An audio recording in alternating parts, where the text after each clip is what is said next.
la tierra entre dos ríos, que son el Tigris y el Éufrates.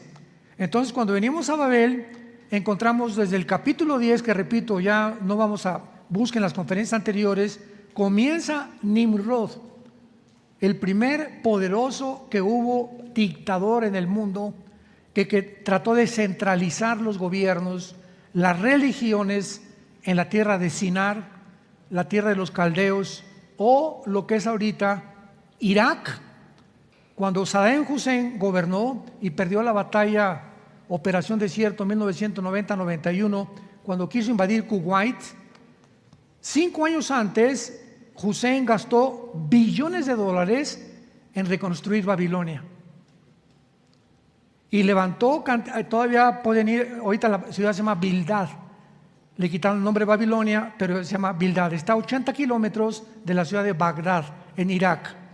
Y ya vemos que este hombre Hussein mandó imprimir una moneda con la esfinge de Nabucodonosor y su retrato de él del otro lado, porque él comenzó a decir, Hussein, que él era el descendiente de Nabucodonosor y que espíritus le decían que tenía que reconstruir la ciudad. Imaginémonos nada más, eso sin conocerle la Biblia.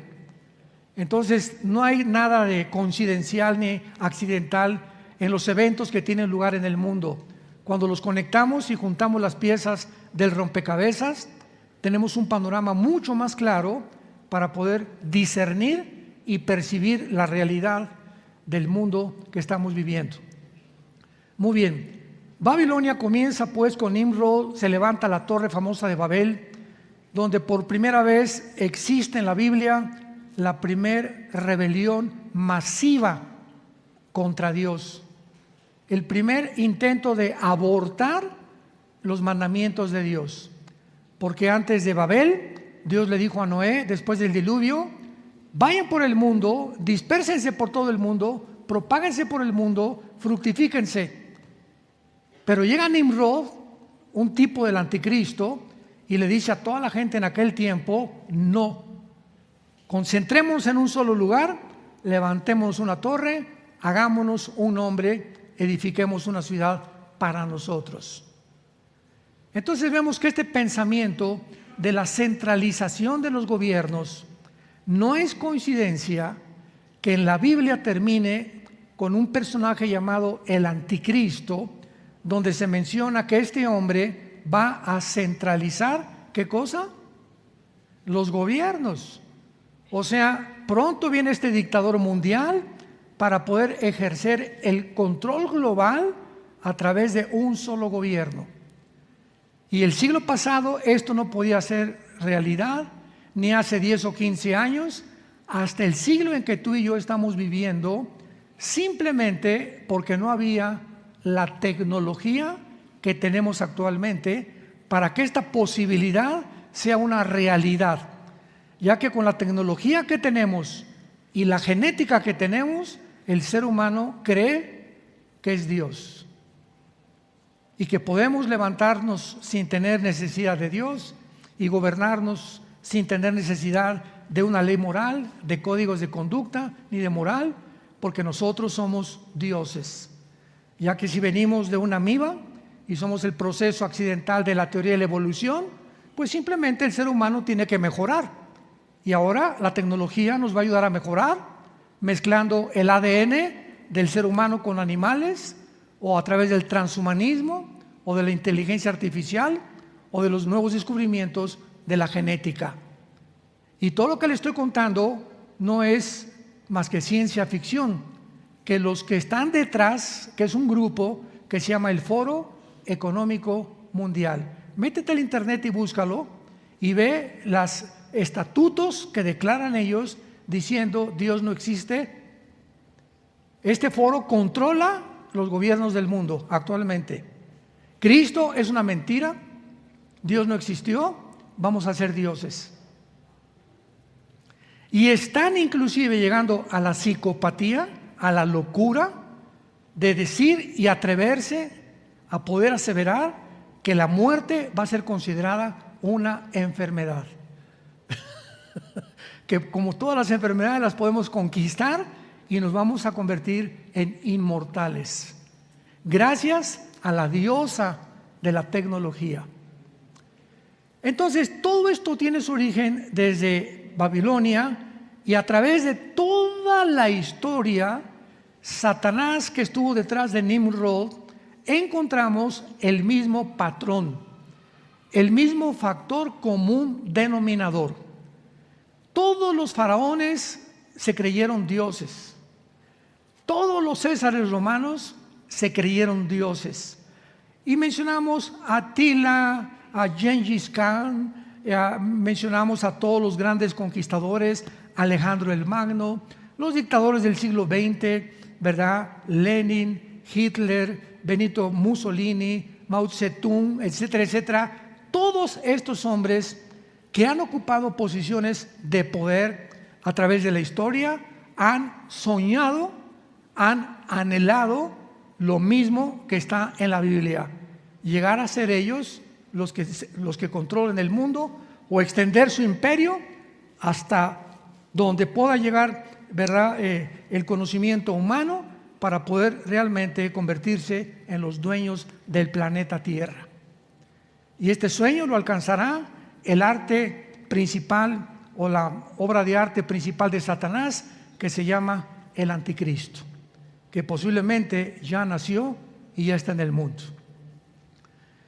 Les digo que vayamos al libro de Daniel, capítulo 2, capítulo 1, vamos a comenzar con el capítulo 1, porque desde el imperio babilónico vamos a encontrar que Babilonia no solamente es el origen bíblico y en la vida real, sin que mucha gente lo sepa, por eso se llama el misterio de Babilonia, porque en Apocalipsis 17 se le llama la gran ramera, el misterio, Babilonia, la gran ramera, la madre de las abominaciones de toda la tierra. Apocalipsis 17:5. ¿Por qué se le llama un misterio a Babilonia? Porque detrás de este sistema, de esta ideología, le podríamos llamar también, detrás de esta sociedad secreta que fundó Nimrod, se pusieron los cimientos, los fundamentos, para que a través de toda la historia el mundo creciera, y los puso Satanás, para que todo se levantara conforme al patrón que está establecido en Génesis capítulo 11. Que el ser humano se llegue a creer Dios, y finalmente con la tecnología Satanás cumplirá su sueño levantando al Anticristo.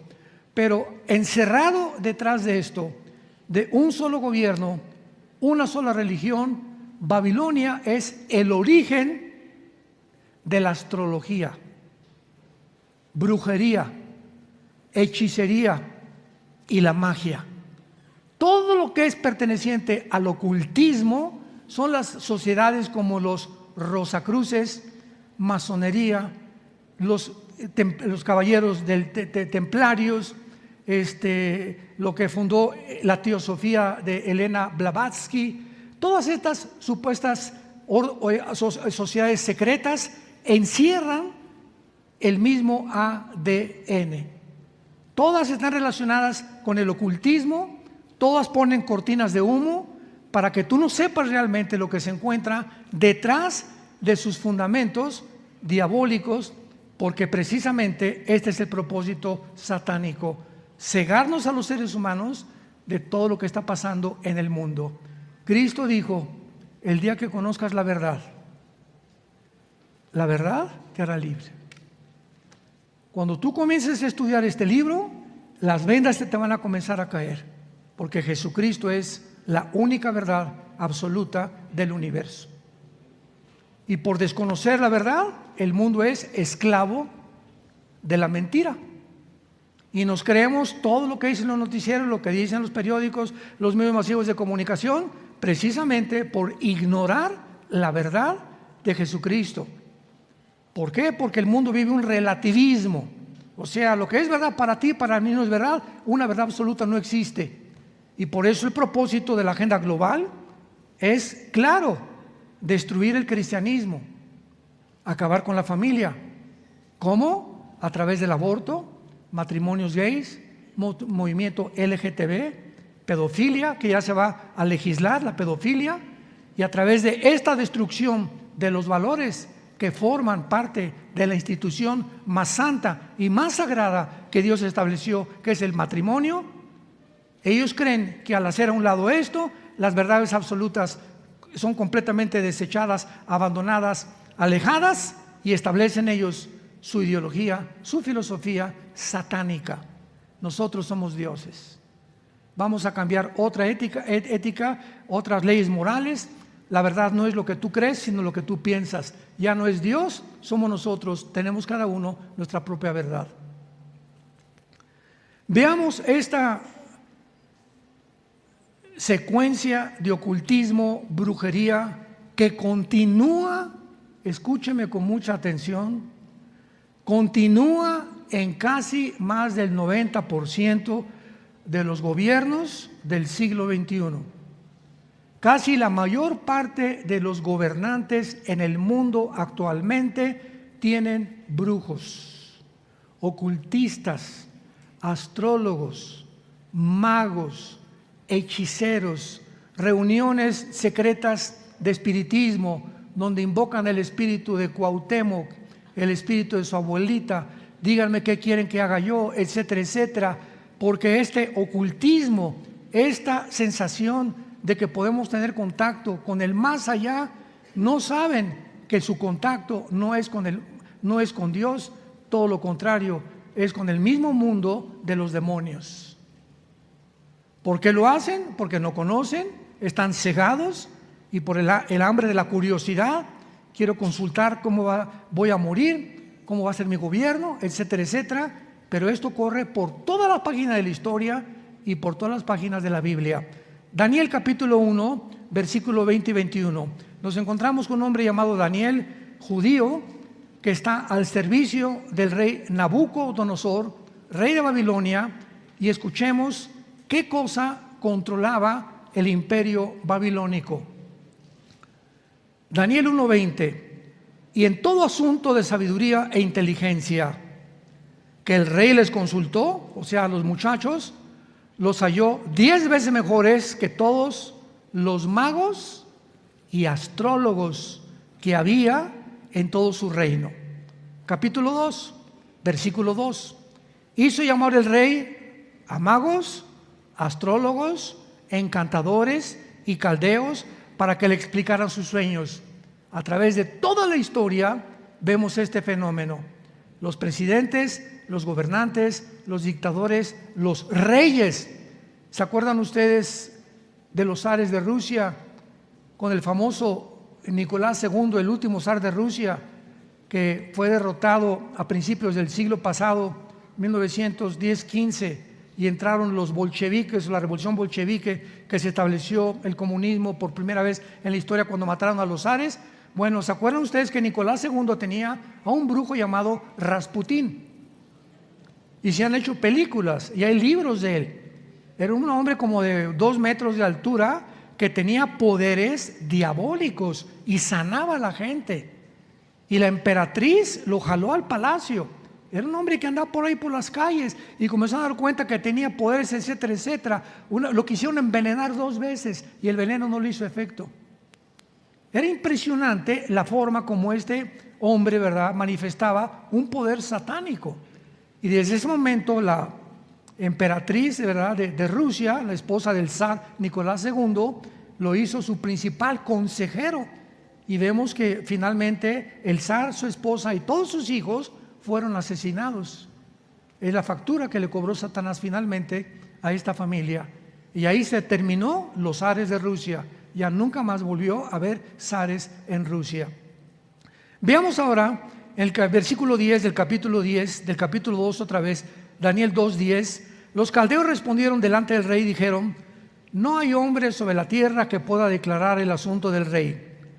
Además de esto, ningún rey, príncipe ni señor preguntó cosa semejante a ningún mago, ni astrólogo, ni caldeo.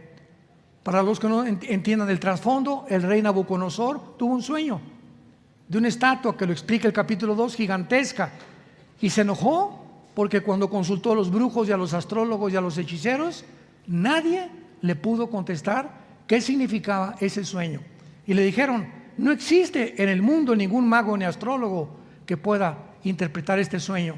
Y vemos más adelante que Daniel, el muchacho cristiano que estaba al servicio, que fue arrebatado de Israel en el primer exilio, el año 2586 antes de Cristo, Dios le revela el misterio a Daniel y Daniel le interpreta el sueño a Nabucodonosor y Nabucodonosor lo hace primer ministro de Babilonia.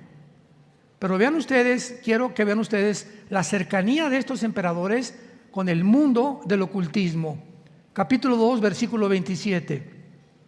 Daniel respondió delante del rey diciendo: el misterio que el rey demanda, ni sabios, ni astrólogos, ni magos, ni adivinos lo pueden revelar. Capítulo 4, versículo 7 y 9. Vinieron magos, astrólogos, caldeos y adivinos, y les dije el sueño, pero no me pudieron mostrar su interpretación, hasta que entró delante de mí Daniel, cuyo nombre es Belsasar, como el nombre de mi Dios, y en quien mora el espíritu de los dioses. Conté delante de él el sueño, diciendo: Belsasar, jefe de los magos, ya que he entendido que hay en el espíritu de los dioses santos y que ningún misterio se te esconde, declárame las visiones de mi sueño que he visto y su interpretación. Y finalmente el capítulo 5, versículos 11 y 12. Y aquí Daniel está bajo el imperio que derrotó al imperio babilónico. Y de acuerdo a la historia sabemos quién fue: los medos y los persas, que conquistaron al imperio babilónico. Y Daniel entró también al imperio medo-persa como primer ministro del rey. De la sabiduría que tenía Daniel, que Dios le había dado, comparación con todos los mundos ocultistas de los consejeros del rey. Capítulo 5, 11 y 12.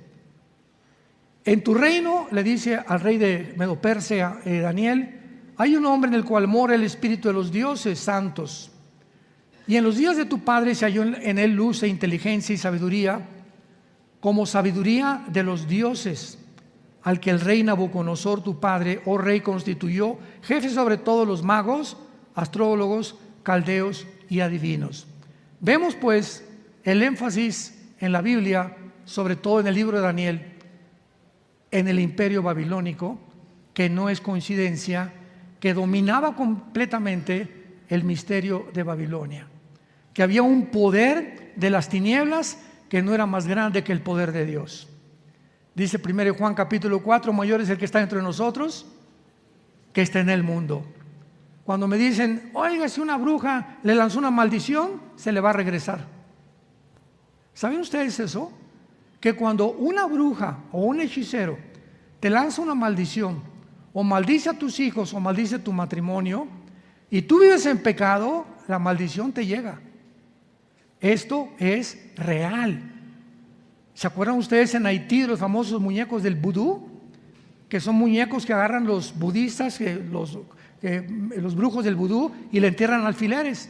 Y llega doña Chencha: oiga, señor brujo, me cae bien mal doña Pancha, a ver, agarra un muñeco, esta va a ser Pancha, y le comienza a clavar alfileres. Ahora, en el nombre de Satanás, que doña Pancha le dé un ataque al corazón, o que se muera, o que le dé cáncer o artritis, etcétera, etcétera. Y esa maldición opera, es real. ¿Cómo es la única forma que somos protegidos? Salmo 91:1. El que habita el abrigo del Altísimo morará bajo la sombra del Omnipotente. Salmo 37. El ángel de Jehová acampa alrededor de los que le temen y los defiende. Si no quieres que en tu casa entre el mal, y principalmente cuando los que tienen hijos menores de edad, de 4, 5, 6, 7 años de edad, el marido anda en pornografía, o anda robando, o cometiendo fraudes, se hace un portal, tu casa se hace un portal, que es un lugar que se abre en el espacio invisible, comunicándose con el mundo de los espíritus, para que los demonios entren a tu casa por esa vía del marido que vive en adulterio, o de la mujer que vive en adulterio, o del hombre que vive en pecado. le abres la puerta a Satanás en cuanto te apartas de Dios. Y esto es absolutamente real. ¿Qué es la astrología? No es astronomía. No confundas la gimnasia con la magnesia. La astronomía es el estudio de los astros. La astrología es el estudio de los astros, creyendo que los que son de Virgo, y tú que eres Virgo, yo soy Géminis, no nos llevamos. Cabeza de mazorca. Y creer que existe una forma en la que los astros pueden gobernar los horóscopos, y están en los periódicos y en las revistas, y los consultan reyes, gobernantes, gente culta, escritores, politólogos que no son cristianos.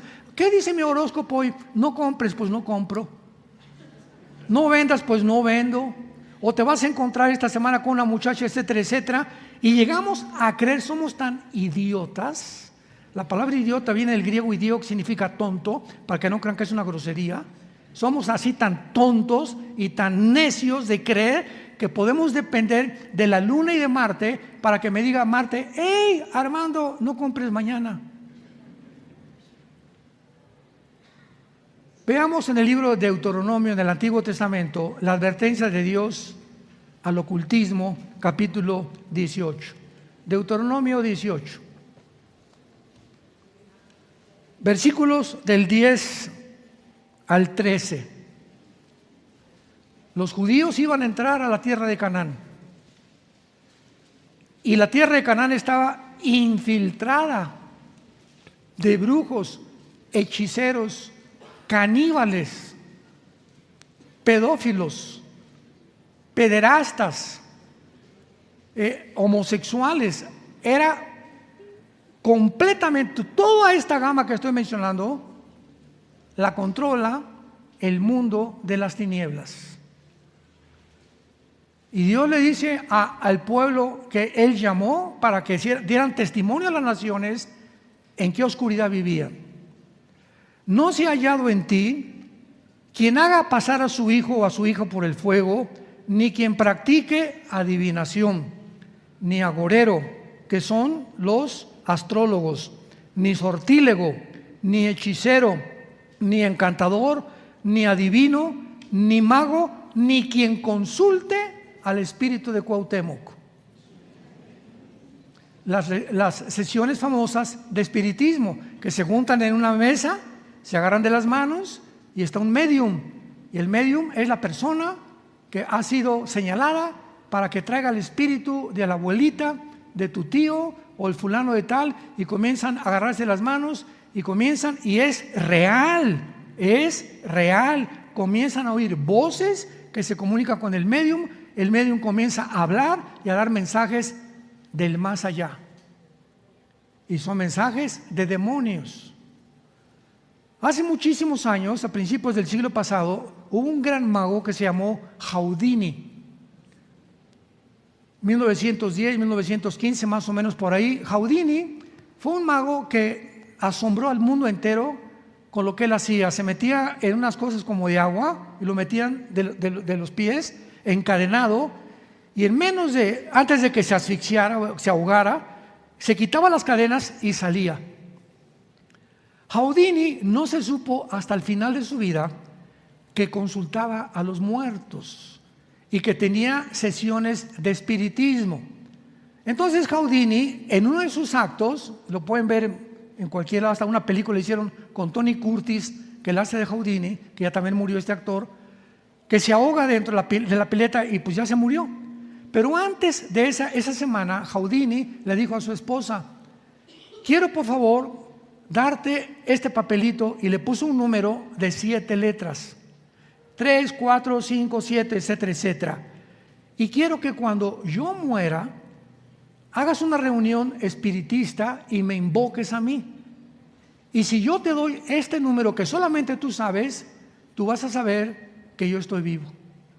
Entonces la esposa de Houdini hizo la reunión, se juntó con el medium y le comenzó a decir: dile al espíritu que te dé un número tal, y le dio el número que Houdini le dio a la esposa. Otro ejemplo de mi propia vida. Mi padre fue un hombre muy, muy religioso. Traía su cordón de San Francisco, etcétera, etcétera. Jamás en la vida, jamás leímos la Biblia, ni supimos que era la Biblia, ni Cristo, ni nada. Éramos religiosos nada más. Mi papá tenía una colección de timbres, era coleccionista obsesivo, con llaves, timbres, coleccionaba monedas, todo lo que podía encontrar. Y tenía una colección de timbres valiosísima. Cuando se muere mi papá, una hermana de él, que ya también murió, hizo una sesión espiritista para preguntarle a mi papá, porque nadie sabía. Buscamos esa colección de timbres de mi papá y nadie sabía dónde la había escondido mi papá. Entonces mi tía, la hermana de mi papá, que ya murieron los dos, mi papá le dijo, como consultaba a los brujos y a los médiums, le dijo, vamos a hacer una reunión, y le preguntó al médium, pregúntale al espíritu dónde está la colección de timbres de mi hermano. Y el médium oyó la voz que le dijo, se encuentra en la casa de tu otra hermana, en el sótano, en un baúl pintado de gris. Fue mi tía al sótano de su hermana y encontró en un baúl hasta el fondo de color gris la colección de timbres de mi papá. Esto, hermanos, no es un juego, es real. Los espíritus demoníacos y los demonios existen. Satanás no es un ser pintoresco, atractivo y carismático como lo han pintado con cuernos y con cola. Es la criatura más inteligente, más sabia, más astuta de toda la creación de Dios.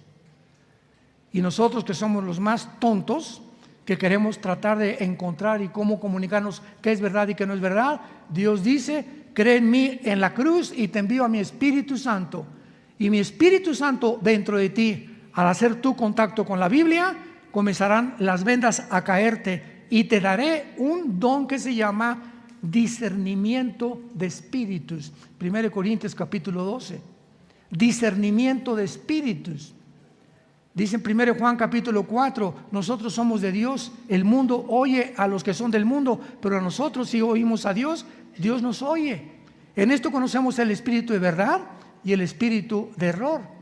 Entonces el Espíritu Santo nos ha sido dado para que vengamos a la Biblia y sepamos espiritualmente, intuitivamente. Cuando estás enfrente de una persona, muchas veces, como esa persona tiene cara así de San Miguel de Cholula, ¿verdad? Y tiene cara de santo, pero algo nos dice, algo no me gusta de esta persona. Cuando estás abierto al Espíritu Santo, y nos protege Dios de relaciones y de amistades que más adelante nos pueden hacer un daño en la vida.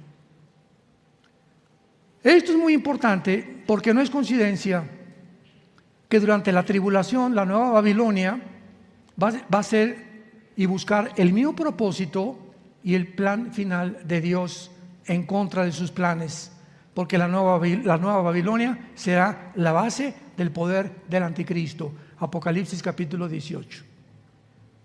Babilonia, o sea, en Irak, la nación de Irak va a ser el centro. Escuchen estas naciones, que son las naciones que están en la Biblia, que serán del anticristo. Si las quieres apuntar: Irak, Siria, Irán y Turquía. Estas cuatro naciones, dice en Apocalipsis capítulo 2, cuando Cristo le escribe a la iglesia de Pérgamo. ¿Dónde está Pérgamo? En Turquía. Y le dice: yo sé dónde moras, donde está el trono de Satanás. Entonces, la zona geográfica, ¿vieron el terremoto que acaba de pasar en Turquía? Que se abrieron grietas impresionantes. Pues toda esta zona geográfica, que se llamaba la Anatolia hace algunos años todavía, es la región geográfica donde se encuentra la mayor concentración de espíritus malignos. Y en el libro de Apocalipsis capítulo 9, en la sexta trompeta, dice la Biblia que junto al río Éufrates se encuentran 4 ángeles atados para ser desatados en la tribulación, que matarán a una tercera parte de la humanidad. En el río Éufrates. Babilonia fue construida junto al río Éufrates. ¿Ven cómo comenzamos a conectar las piezas del rompecabezas? No es coincidencia que Babilonia haya sido construida junto al río Éufrates y que en Apocalipsis termine la Biblia con Babilonia y el río Éufrates. Y Cristo le diga a la iglesia de Pérgamo, capítulo 2 de Apocalipsis: moras en el trono de Satanás en Turquía. Entonces, ahora, hace poco fuimos a Turquía, no sé cuántos de ustedes nos acompañaron, pero me llamó la atención cuando estábamos en Turquía, que es la única nación en el mundo. Del lado izquierdo está el occidente y del lado derecho el oriente. Es una ciudad entre los dos hemisferios, occidental y oriental. La Turquía occidental y la Turquía oriental. Está dividida completamente por el Bósforo. Y vemos claramente ahí en Turquía todo lo que ha sucedido, porque actualmente es interesante, y tengo que traerlo a colación, que Turquía pertenece a la OTAN, al ejército de Europa, a la Organización de las Naciones del Tratado del Atlántico del Norte, que se llama la OTAN.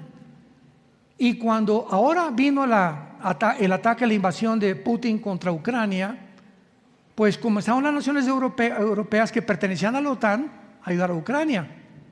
Y Turquía como que se comenzó a refrenar. Turquía y Alemania como comenzaron a refrenarse y no mandar tanta ayuda a Ucrania como las demás naciones de Europa.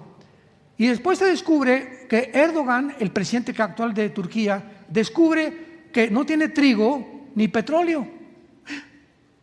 Y Europa no tiene trigo ni petróleo, porque Ucrania es de los principales proveedores de trigo y de fertilizantes en toda Europa. Y el petróleo que llega y el gas que llega a Europa, ¿de dónde viene? De Rusia. Lo van entendiendo ya claramente cómo está la situación. Entonces Erdogan, al oír esto, hace un mes o 2 meses, vemos la foto. El chino Xi Jinping, Putin, Erdogan y el ayatolá de Irán.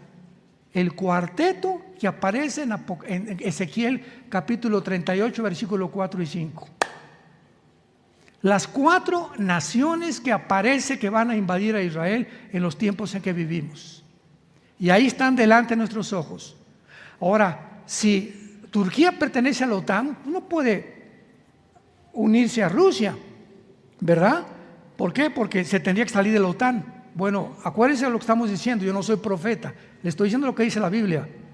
Pero chequen los periódicos, en las semanas o meses que viene, Turquía va a renunciar a la OTAN para unirse a Rusia, para que se cumpla Ezequiel 38 del 4 al 5. La palabra de Dios.